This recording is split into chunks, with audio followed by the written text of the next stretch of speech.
یک دفعہ کا ذکر ہے کہ کسی گاؤں میں بہت ہی غریب دھوبی رہتا تھا۔ کپڑوں کی دھلائی کے ساتھ ساتھ اس کو آسمان کو قریب سے دیکھنے کا بہت شوق تھا۔ وہ اور اس کی بیوی روز دھوبی گھاٹ پر کپڑے دھونے جاتے تھے۔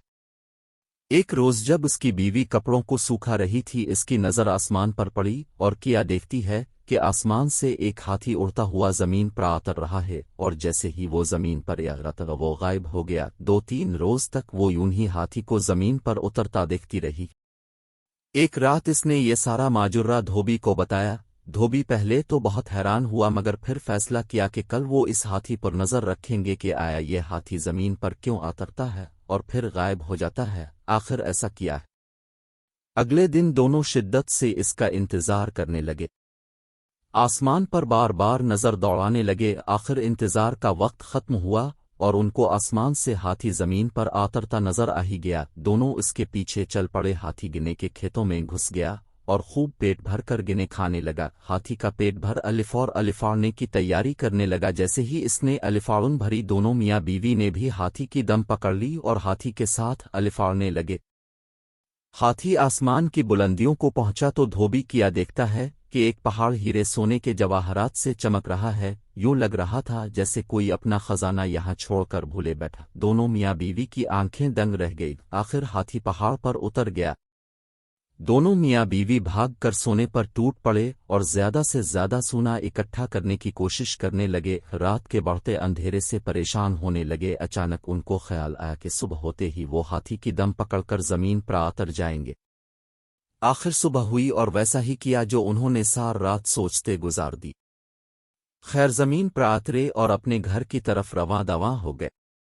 ایک غریب دھوبی جو دن بعدن امیر ہوتا جا رہا تھا، اس کو دیکھ کر سارا گاؤں حیران و پریشان ہو گیا کہ اچانک ایسا کیا ہوا کہ دھوبی اتنا امیر ہو گیا۔ گاؤں کے لوگ دھوبی کے پاس آئے اور اس کے یوں اچانک امیر ہونے کا راز پوچھنے لگے۔ دھوبی ان کو کچھ نہ بتاتا۔ ایک دن دھوبی کسی کام سے شہر سے باہر نکل گیا۔ اس بات کا فائدہ اٹھاتے ہوئے ان کی ہمسائی دھوبن کے پاس آئی اور باتوں باتوں میں خزانے کا راز اگوا لیا۔ رات کو جب دھوبی واپس آیا، دھوبن نے سارا ماجرا بتایا۔ دھوبی کو اس حرکت پر بہت غصہ آیا، مگر اب بات ہاتھ سے نکل چکی تھی۔ صبح سارا گاؤں دھوبی سے مدد مانگنے آ گیا کہ وہ ان کے ساتھ کھیتوں میں چلے اور ہاتھی کے ساتھ خزانے تک پہنچانے میں ان کی مدد کرے۔ یہ سب سننے کے بعد دھوبی کے دل میں لالچ پیدا ہو گئی کہ وہ ان کے ساتھ جا کے اور خزانہ اکٹھا کر کے لائے گا۔ یہ سوچ کر وہ ان کے ساتھ جانے کے لیے راضی ہو گیا۔ اگلی صبح سارے گاؤں والے کھیتوں کو نکل گئے اور آنکھیں آسمان پر جمائے بیٹھے تھے۔ ہاتھی زمین پر اترا اور گنے کھانے لگا۔ سب گاؤں والے اس طاق میں بیٹھے تھے کہ جیسے ہاتھی گنے کھا کے فارغ ہوگا، وہ سب اس کی دم پکڑ کر اس خزانے تک پہنچ جائیں گے۔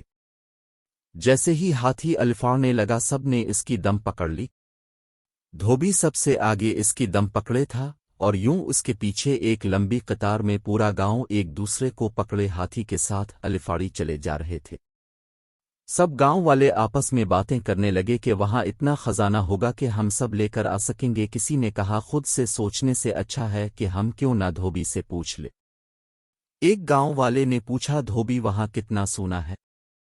دھوبی خزانے کی لالچ میں گاؤں والوں کے ساتھ چل دیا تھا۔ دم کو چھوڑتے ہوئے ہاتھوں کے زاویے سے کہنے لگا، اتنا زیادہ یہ کہنے کی دیر تھی کہ سب زمین پر سر کے بل گر پڑے اور ہاتھی مزے سے آسمان میں اپنی الفاڑن بھرنے لگا اور گاؤں والوں کو ان کی لالچ کی سزا مل گئی۔